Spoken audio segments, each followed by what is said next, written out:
오늘 우리에게 주시는 하나님의 말씀은 여호수아 7장 1절에서 26절이고 봉독은 1절에서 15절까지 하겠습니다. 이스라엘 자손이 전멸시켜서 주님께 바쳐야 할 물건을 잘못 다루었다.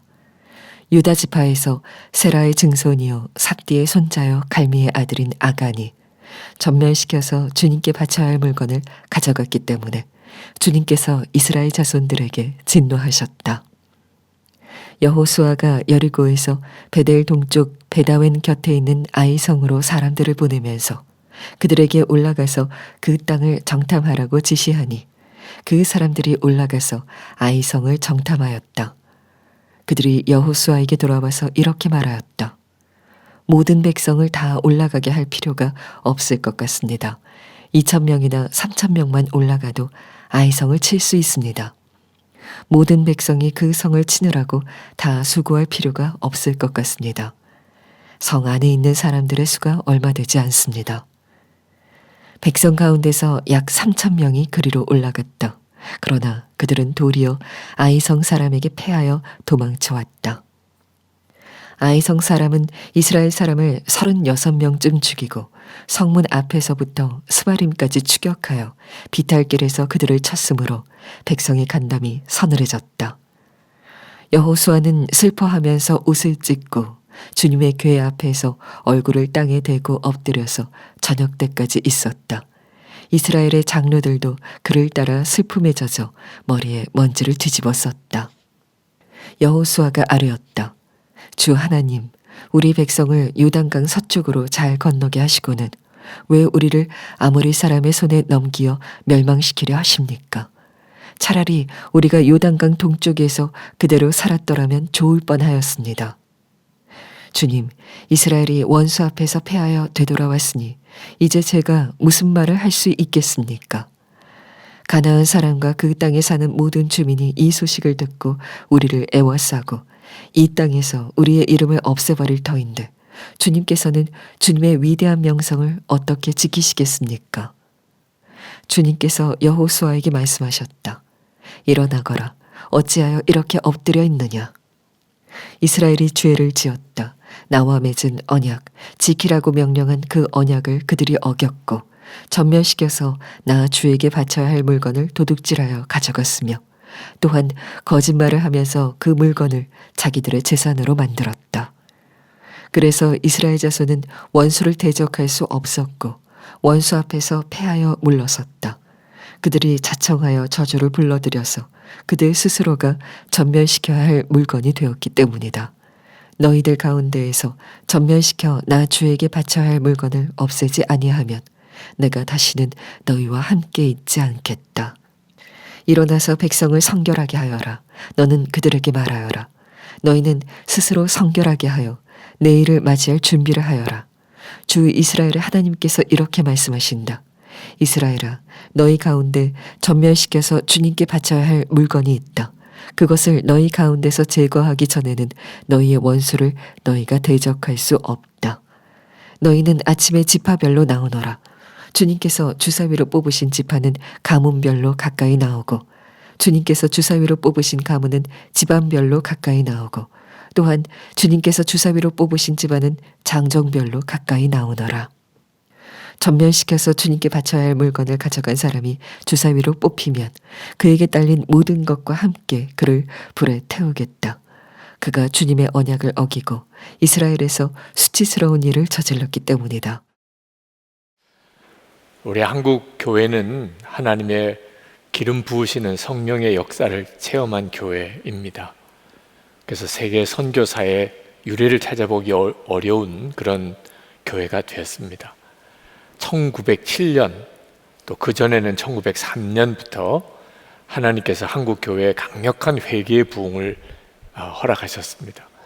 1907년 평양 부흥의 시발점을 길선주 장로님의 회개 고백에서부터 찾는 사람이 많습니다.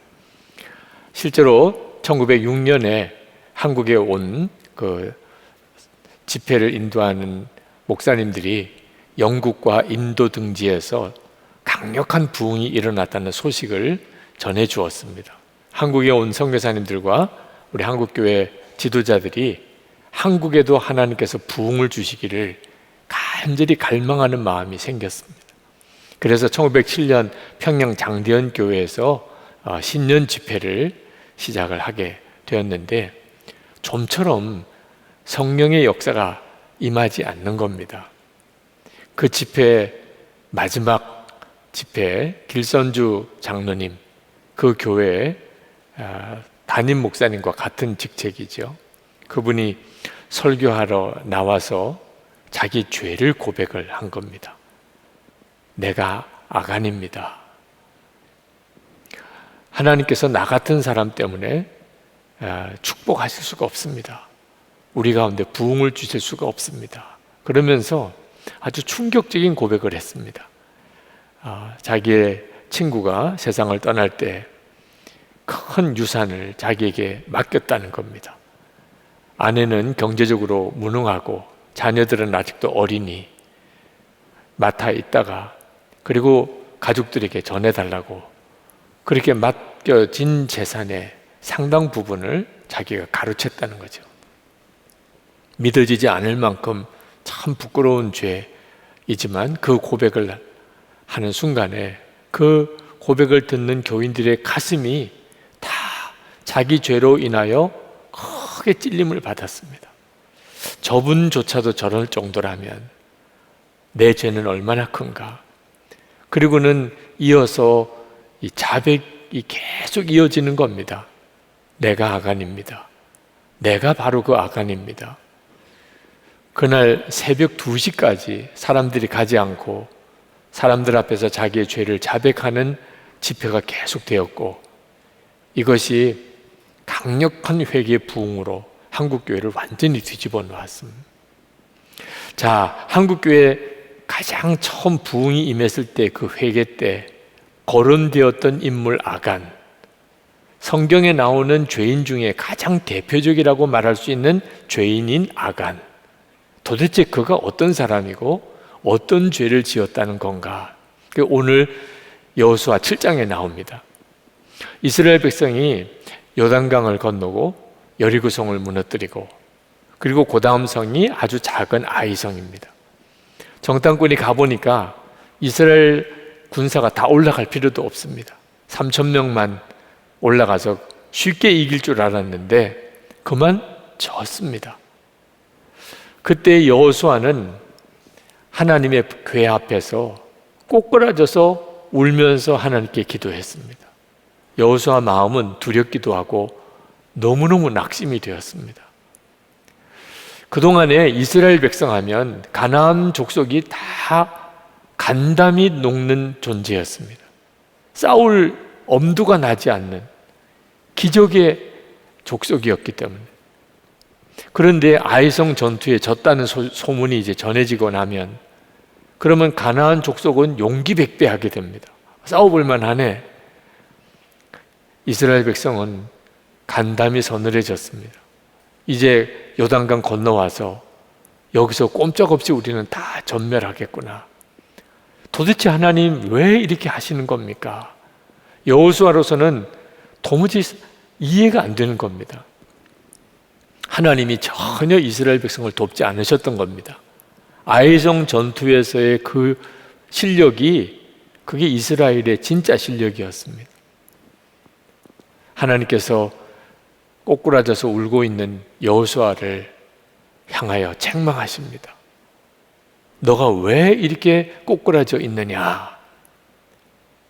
너희 중에 내가 그렇게 명령한 여리고성의 재물을 도적질해서 숨긴 자가 있다. 여리고성의 재물은 하나님께 바쳐진 재물입니다. 여호수아가 깜짝 놀랐어요. 그래서 이스라엘 백성을 모으고 도대체 누가 여리고성의 재물을 숨겼느냐? 아무도 나오질 않아요. 제비를 뽑습니다. 12지파 중에 유다 지파가 뽑혔습니다. 그 유다 지파 중에 세라 가문이 뽑혔습니다. 그 세라 가문 중에 삽디 집안이 뽑혔습니다. 삽디 집안의 장정들이 나이 많은 사람부터 청년까지 쫙 늘어서서 제비를 뽑았는데 아간이 뽑힌 거예요. 여호수아가 아간에게 묻습니다. 너 도대체 무슨 일을 했느냐?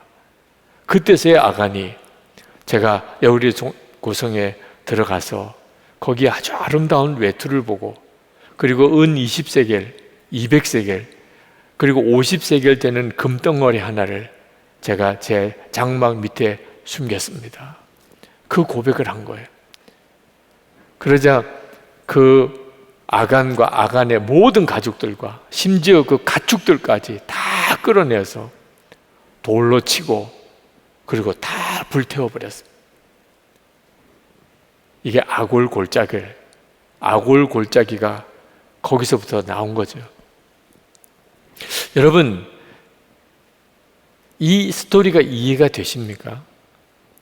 아간이 죄를 지은 건 분명한 것 같아요. 하나님의 명령을 어기고 외투와 은과 금을 숨긴 것. 그런데 문제는 그런 죄에 대하여 벌이 너무 무섭잖아요. 아간과 그 가족과 가축까지 다 돌에 맞아 죽고 다 불태워진 것. 아니요, 이렇게까지 끔찍한 죄인가 하는 겁니다. 여기에는 아간의 고백을 들어볼 필요가 있습니다. 20절에 아간이 이렇게 고백합니다. 아간이 여호수아에게 대답하였다. 제가 진실로 주 이스라엘의 하나님께 죄를 지었습니다. 아간이 여리고성에 있는 물건 얼마를 훔친 죄가 아니고 하나님께 죄를 지었다, 이렇게 고백을 했어요. 이 여호수아 7장에 보면 바친 물건이라는 말이 무려 8번이 반복이 됩니다. 이 말은 여리고성에 있는 모든 재물과 사람은 다 하나님께 바친 물건이라는 뜻입니다. 여호수아 6장에서 하나님께서 이스라엘 백성들에게 아주 엄히 말씀합니다. 이 여리고성은 하나님께 바쳐져야 된다는 거예요. 그 말은 무슨 뜻이냐면 누구도 그 어떤 것도 손대면 안 된다. 그 여리고성에 있는 사람, 가축, 거기 있는 금은보화 어떤 것도 다 하나님께 바쳐졌기 때문에 다 불태워버려야 된다. 그리고 그렇게 한 겁니다. 그런데 아간이 거기에 손을 댄 거예요. 그러니 아간은 그저 물건 얼마를 훔친 게 아니고 불태워버려야 될 하나님께 드릴 재물을 가지고 있었던 겁니다. 그러니 그 재물을 가지고 있는 아간과 그 가족 집안이 다 불태워져야 되는 거예요. 불태워져야 될 물건을 가지고 있었으니까. 아니, 물건을 훔칠 게 따로 있지. 하나님께서 다 불태워버리는 그 물건을 자기 장막에 숨겼으니, 그러니 아간과 그 가족과 가축까지 다 돌에 맞아 죽고 불태워진 거예요. 이 죄가 정말 무서운 죄입니다. 제가 이 말씀을 묵상하면서 여리고성이 무너졌을 때 여리고성의 재물들이 얼마나 많았겠습니까? 그 큰 성에. 그런데 그 여리고성의 재물에 손을 댄 사람이 아간밖에 없었다. 저는 이게 믿어지지 않을 정도로 놀라워요. 사람은 누구나 다 탐심이 있잖아요. 아간이 그 재물을 숨기는 걸 보면 누구나 다 은근슬쩍 숨길 수 있다는 뜻이거든요. 그저 탐나는 거, 뭐 금덩이나 은덩이, 금은 보화 등 몇 가지 그냥 자기 주머니에 넣을 수도 있다는 뜻이에요. 그런데 어쩌면 한 사람도 없었다. 아간 외에는. 이게 믿어지지 않는 일입니다. 그리고 생각해 보니까 그 상황이 그런 상황이었다. 그게 깨달아져요. 지금 이스라엘 백성이 요단강 강둑까지 물이 가득 차던 요단강이 한순간에 말라버렸습니다. 그때 그 이스라엘 백성들은 얼마나 놀랐을까요? 그 요단강을 건넜습니다. 그리고는 할례를 받았어요. 그 할례 받을 때 그 통증이 아마 여전히 그들 속에 느껴짐이 있었을 거예요. 그리고 여리고성이, 그 엄청난 그 성이 소리 한번 확 질렀다고 다 무너졌어요. 하나님은 살아계시구나. 하나님은 우리와 함께 계시구나. 이스라엘 백성들은 너무나 생생한 체험을 한 겁니다. 하나님이 계시냐 아니냐 물을 사람도 없어요. 그런데 그 하나님께서 여리고성에 있는 모든 재물은 하나님께 바쳐진 재물이니 누구도 손대지 마라. 다 불태워야 된다. 이스라엘 백성들이 그렇게 한 거예요. 하나님이 너무나 분명히 믿어지고 함께 계시다는 게 너무나 확신이 되었으니까. 그런데 아간 같은 사람이, 그런 상황 속에서도 아간 같은 사람이 나오는 거예요. 아간도 요단강 건넜습니다. 그 강물이 다 말라버리는 걸 아간도 보았어요.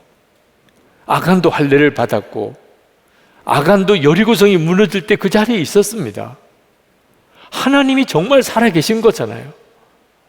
어떻게 하나님을 의심할 수 있어요?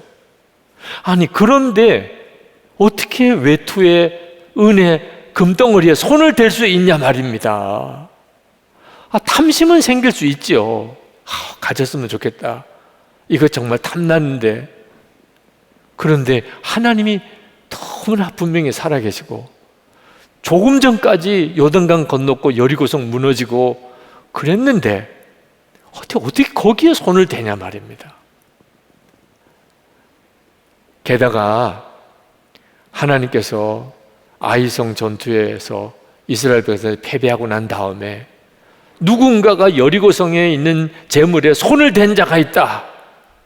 이렇게 여호수아가 이야기할 때 제가 그랬습니다. 그래야 되잖아요. 상황이 그 정도까지 갔으면 제가 그랬습니다. 이렇게 자백이라도 할 수 있어야 되잖아요. 얼마든지 그런 기회가 있었잖아요. 제비를 뽑습니다. 누가 그랬는지 제비를 뽑아요. 유다 지파가 뽑혔습니다. 아간이 유다 지파예요. 이 정도쯤 되었으면 제가 그랬습니다. 이렇게 나와야 되잖아요. 그 다음에 자기 집안이 세라 가문이 뽑히고 삽디 집안이 뽑히고, 나중에 삽디 집안의 장정들이 다 서서 제비를 뽑아야 될 때 그 순간에라도 더 제비 뽑을 필요 없습니다. 제가 그래서 이렇게 해야 되잖아요. 아간은 끝까지 자기가 잘못했다고 말 안 했어요. 정말 내가 뽑힐까? 나만 그랬겠어? 뭐 별의별 생각이 다 있었을지 몰라요. 그는 끝까지 자기 죄를 숨겼어요. 이런 사람이 있을 수 있다는 거예요. 하나님이 그렇게 엄청난 역사와 기적을 행하시고 이스라엘 백성들 전체가 다 하나님의 살아계심을 믿고 하나님의 명령에 귀를 기울이고 다 하나님의 말씀에 경외하는 그 순간에도 하나님 면전에서 하나님의 명령을 어기고 하나님을 무시하고 하나님을 대적하는 이런 일을 하는 사람이 나온다는 거예요. 이게 정말 무서운 거예요. 그러나 여러분, 나는 아간 같은 사람은 아닙니다. 그렇게 피해 나가려고 생각하지 마시기 바랍니다. 아니, 하나님이 내게도 요단강이 마르는 것처럼 여리고성이 무너지는 것처럼 이런 기적을 내 삶 속에도 하나님이 보여주신다면 내가 신앙생활 이렇게 하지 않지요. 내가 하나님을 믿어도 철저하게 믿지요. 여러분, 그런 말씀하지 마세요. 우리는 아간보다도 더 놀라운 기적을 보고 있고 더 엄청난 은혜를 받고 사는 것을 아셔야 돼요. 하나님의 독생자 예수 그리스도께서 저와 여러분을 위해서 십자가에 죽으셨잖아요. 사실이에요, 아니에요? 아니, 이 엄청난 기적과 은혜를 여러분이 받으셨잖아요. 그래서 여러분의 죄가 사함받고 여러분이 영생을 얻었잖아요. 그 예수 그리스도께서 지금 여러분 마음에 임하셨잖아요. 그래서 여러분이 생명을 가지고 살잖아요. 오늘 예배 드리러 오신 것이 여러분 안에 계신 주의 역사잖아요. 하나님 만나보지도 않았는데 하나님을 믿고, 주님을 만난 적도 없는데 예수님을 사랑하는, 도대체 이런 엄청난 역사가 지금 우리 안에 일어나고 있잖아요. 똑같은 시대에 사는데 하나님이 전혀 안 믿어지는 사람도 있고, 예수님을 사랑하기는커녕 입으로 담을 수 없는 욕을 해야 되는 사람들도 있잖아요. 그런데 여러분은 어떻게 이렇게 하나님께 예배를 드리고 오늘 온라인으로라도 이렇게 예배를 드리고 있는 겁니까? 아간이 경험한 은혜, 기적은 비교도 안 되는 은혜를 지금 우리가 받고 있는 거예요. 그런데도, 그런 은혜를 받고 있는데도 하나님이 하늘 위에서 보시는 게 아니고 우리 안에 오셔서 우리와 함께 하시는 것을 믿는다면서도 우리가 하나님 앞에서는 도무지 할 수 없는 말을 하고, 하나님 앞에서는 도무지 할 수 없는 거친 행동들, 말도 안 되는 그런 삶을 살고, 은밀하게 저지르는 죄는 부끄러기가 짝이 없습니다. 사람만 보지 않으면 아무도 안 보는 줄 알고, 지난 한 주간 동안 여러분은 정말 어떻게 사셨습니까? 여러분 안에 계신 예수님, 그분 앞에서 주님이 여러분을 보고 계신 것을 정말 믿고 그렇게 말하고 행동하고 사셨나요? 우리가 다 아간인 거예요. 제가 회심할 때, 그때 제가 깨달은 것이 내가 아간이구나. 하나님 보시는 앞에서 지은 죄가 너무 많은 거예요. 몰랐으니까 그렇죠. 영적으로 완전히 눈이 먼 사람처럼 되었습니다. 장애인이 될 그 절박한 처지에서 목사이면서도 실제로 믿은 대상은 하나님보다 육신의 아버지였어요. 사람들 보는 앞에서는 괜찮은 목사같이 보였지만 사람 보지 않는 데서는 세상에 어떤 죄인하고 다를 바가 없었어요. 그게 아간이 지은 죄예요. 여러분, 이 상태에서 우리가 빨리 벗어나야 합니다. 하나님이 믿어지지 않으시나요? 여러분과 함께 계시는 게 믿어지지 않나요? 그러면 아간처럼 사는 거예요. 탐심에 그 외투와 은, 금 몇 개에 그만 하나님을 대적하는 겁니다. 그거 붙잡으면 불태워 죽는 거예요. 그런데도 그 불태워 죽는 걸 붙잡으니 자기 자신이 불태워 죽는 거죠. 우리가 얼마나 영적으로 무지한지, 얼마나 어리석은지, 탐심에, 거짓말에, 욕심에, 음란에 우리가 얼마나 영적으로 눈이 먼 사람인지 여러분 아셔야 합니다. 이스라엘에서 유학하시던 어느 목사님께서 그 목자와 만나서 대화하면서 들은 이야기를 하시더라고요. 한 번은 그 양들의 먹이가 되는 그 깻묵을 보관해 놓은 창고에 불이 난 거예요. 그 깻묵에 불이 붙으니까 고소한 냄새가 막 퍼지기 시작합니다. 그 냄새를 맡고 양떼들이 불이 난 창고로 막 몰려드는 겁니다. 털에 불이 붙으면 양들은 죽거나 심각한 상처를 입게 돼요. 목자로서 밀려드는 양떼를 어떻든지 창고에 접근하지 못하게 하느라고 막대기를 들고 그 양들을 막고 오지 말라고 그렇게 소리를 쳐도 이쪽에서 밀려오는 거 막으면 저쪽에서 밀려오고, 그날 그 깻묵 창고에 불이 꺼지고 양떼들을 지키느라고 그 목자가 얼마나 고생을 했는지, 양은 한 마리도 다치진 않았지만 이 목자가 몇 주간을 앓았다는 겁니다. 화상을 입고 그리고는 연기를 흡수하고, 그러면서 그분이 하는 이야기가 깜짝 놀랐다는 거, 너무 충격을 받았다는 겁니다. 그렇게 말을 잘 듣던 양들이 그날은 다 제정신이 아니더래요. 자기가 죽을 길인데, 불구덩이 속인데 그 깻묵 타는 고소한 냄새에 끌려서 그렇게 밀려드는 양을 보고 얼마나 충격을 받았는지 모른다는 것. 우리 이야기예요. 죽을 길인데, 불태워 죽을 길인데 눈에 보이는 것 탐심 때문에, 음란 때문에, 유혹 때문에 하나님의 존재도 다 잊어버리고 주님이 내 안에 계시고 내 모든 것을 보시는 것을 까마득하게 잊어버리는 거예요. 이것이 아간이었어요. 하나님은 아간 한 사람의 죄를 이스라엘 전체의 죄라고 하셨습니다. 이스라엘이 죄를 지었다, 그렇게 말씀하셨어요. 13절에 보면 이스라엘 백성들을 성결하게 하라고 그랬습니다. 하나님께서는 아간 한 사람을 제거하는 것이 하나님의 뜻이 아니었어요. 하나님께서 정말 원하셨던 것은 이스라엘 백성들 모두가 다 아간이 될 가능성이 있다는 겁니다.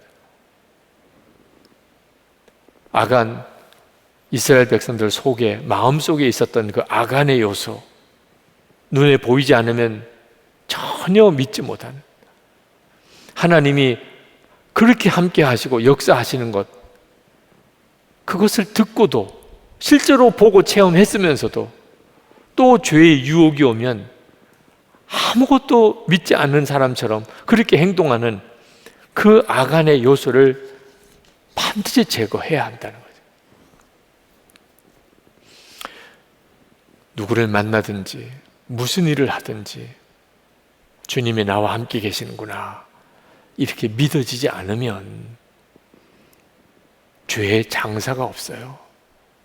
결국 아간처럼 됩니다. 그 외투와 은과 금에 자기 가족들 전체의 목숨을 다 잃어버린 거예요. 그게 우리들이에요. 히브리서 11장 27절에 모세는 보이지 아니하는 자를 보는 것 같이 하여 참았으며, 이것이 우리의 믿음의 목표입니다. 예수님 보이지 않지요. 그러나 우리가 이미 우리 가운데 계신 걸 알잖아요. 예수님 아니면 오늘 이렇게 예배드리는 우리를 설명할 방법이 없잖아요. 그러면 보이지 않는 주님을 보는 분처럼 바라볼 수 있어야 하는 겁니다. 2001년입니다. 제가 안산에서 목회할 때 교육자들과 함께 수련회를 갔어요. 첫날 저녁에 기도회를 인도하시는 목사님, 부목사님이 베드로전서 1장 16절 말씀, 내가 거룩하니 너희도 거룩할지어다, 이 말씀을 가지고 우리가 다 목회자들인데 하나님 앞에서 우리의 거룩함을 위하여 기도합시다. 그래서 교육자들이 다 그 강당에 다 벽을 향하여 돌아서서 하나님을 바라보고 우리를 거룩하게 해주세요, 나를 거룩하게 해주세요, 그렇게 기도를 시작을 했습니다. 저는 담임 목사로서 하나님께 기도했어요. 하나님, 담임 목사인 저는 어떻게 하는 게 거룩한 것입니까? 성경을 더 많이 보는 것입니까? 기도 시간을 더 많이 갖는 것입니까? 그때 하나님께서 제게 주신 말씀이 너무나도 분명했어요. 혼자 있을 때 나를 바라보라. 그게 하나님이 말씀하시는 거룩함이었어요. 그날 얼마나 울었는지 모릅니다. 그 말씀이 주는 것이 저에게는 너무나 아픔이었어요. 사람들이 보지 않을 때, 나만 혼자 있을 때, 그때 나는 도대체 어떻게 살았나, 어떤 행동을 했었나, 그 모든 것을 하나님이 다 보고 아시는데 하나님의 보시는 앞에서 나는 어떤 모습이었나, 그게 진짜 내 모습이었거든. 그리고 그 다음부터는 제가 어디 집회를 가면 혼자 있을 때 예수님을 바라보라, 그 메시지를 얼마나 많이 전했는지 모릅니다. 그것이 지금 우리가 하고 있는 예수 동행 운동의 시작이었어요. 여러분 중에 아이성의 패배와 같은 일을 겪으시는 분들이 있으실 겁니다. 도대체 왜 내 삶 속에 이런 실패와 이런 패배가 있는가? 나는 하나님을 믿는 사람이고 하나님의 자녀고 예수님은 내 안에 계신데 도대체 왜 이런 실패와 이런 답답한 일, 이런 패배가 내게 있는가? 그러면 아간의 죄가 없는지를 살펴보셔야 돼요. 여호수아가 아이성으로 쳐들어 들어갈 때 그는 아간이 지은 죄가 있을 줄 꿈에도 몰랐습니다. 여리고성을 이긴 그 여파로 그냥 사기 충천해서 아이성도 금방 무너뜨릴 줄 알고 갔어요. 근데 결과는 패배예요. 그러고 보니까는 아간이 있었던 거예요. 많은 그리스도인들이 자기의 삶에 진정 주님을 바라보는 믿음의 눈이 뜨인 못한 상태에 있는 것. 그가 무슨 말을 하거나 행동을 하거나 또는 아무도 없을 때 은밀하게 살았던 것에 하나님의 고통이 있어요.